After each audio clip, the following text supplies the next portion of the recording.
Chiku Park a accueilli la Nuit des Étoiles, organisée par l'association d'animation scientifique. Pour ouvrir la soirée, un conteur était convié qui nous a raconté des histoires d'étoiles et de planètes vues à travers le monde. Aussi gonflé que des voiles dans le vent. Voilà, moi je m'appelle Jean-Paul Levasseur et je suis conteur. Donc je suis ravi d'être ici au parc, au Chiku Park. C'est la première fois que je viens ici. Hé mon homme! Tu trouves pas qu'on a vraiment beaucoup trop d'enfants? Je me balade beaucoup, puisque j'ai compté dans plus de 30 départements en France. Donc je suis quand même quelqu'un qui voyage beaucoup. Et je compte depuis 16 ou 17 ans comme ça. Donc je suis un nordiste d'adoption, puisque je vis depuis 6 ans à Aisne-la-Bassée.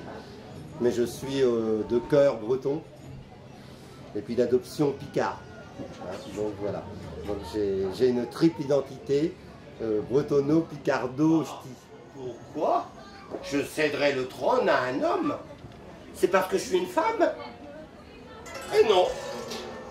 Moi aussi, je veux trôner. Hé, Adi Mayari, même avec un seul œil, je veux partager le pouvoir avec toi.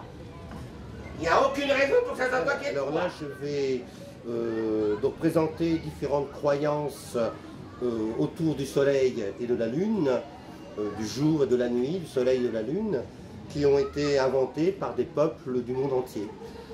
Donc l'association scientifique que je connais bien fait un travail scientifique là-dessus, et moi je fais un travail autour de l'imaginaire populaire, de l'imaginaire des peuples du monde. Donc je présenterai à la fois des légendes d'Amazonie, Esquimaux, Afrique occidentale, îles Philippines, Kabylie, etc. Bon, c'est ce que j'aime faire à travers les contes, parce que le message que je veux faire passer, c'est qu'il y a une seule race humaine et qu'on est tous des mêmes peaux. On a tous les mêmes inconscients et on a tous les mêmes problèmes de base fondamentaux à résoudre, qu'on soit dans l'Amazonie ou qu'on soit ici à côté d'Arras. Et donc la parole des contes montre bien qu'il y a un seul être humain. Et moi j'aime ce mot de Nazım Hikmet, un poète turc, qui dit « Ma patrie, c'est la terre ». Voilà, donc je crois que pour un concert... À la tombée de la nuit, des groupes de curieux ont investi les abords de Chiku Park pour écouter les explications de Freddy Poiré, astronome amateur, qui expliquait les étoiles. Cette année, nous fêtions les 20 ans d'Années Étoiles, avec comme sujet le télescope spatial Hubble. Donc il faut savoir une chose, c'est vrai que la photo, elle est très très belle. En vérité, elle est beaucoup plus pâle que ça. Parce que c'est un assemblage de photos avec de la photo, avec de l'informatique, un traitement informatique. Donc la première photo a été prise en noir et blanc. Les explications de Freddy ont été suivies avec beaucoup d'attention par le public.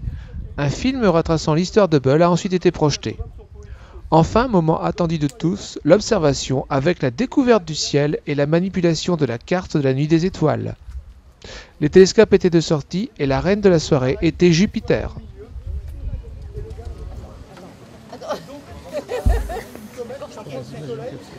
De carré déformé. Là, c'est la constellation du Dauphin. Entre contes et découvertes nocturnes, chacun a pu se laisser aller à la rêverie. Un astronome qui s'appelait Tycho Brahe, un astronome que j'aime bien. Donc cet astronome a vu une étoile apparaître. Il a dit tiens, il y a une étoile qui est apparue. On nous avait enseigné que le ciel était immuable et finalement non.